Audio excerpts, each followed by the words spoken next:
بسم اللہ الرحمن الرحیم۔ شروع اللہ کے نام سے جو بڑا مہربان اور نہایت رحم کرنے والا ہے۔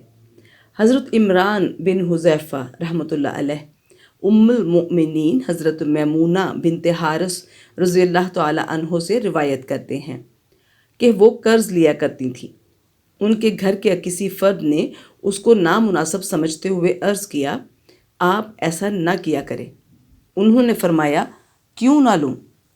میں نے اپنے محبوب محمد صلی اللہ علیہ وآلہ وسلم کو فرماتے ہوئے سنا ہے، جو مسلمان قرض لیتا ہے اور اللہ کو اس کی بابت یہ علم ہوتا ہے کہ وہ اسے ضرور ادا کرنے کا ارادہ رکھتا ہے، تو اللہ تعالیٰ اس کا قرض دنیا میں ہی اتار دیتے ہیں۔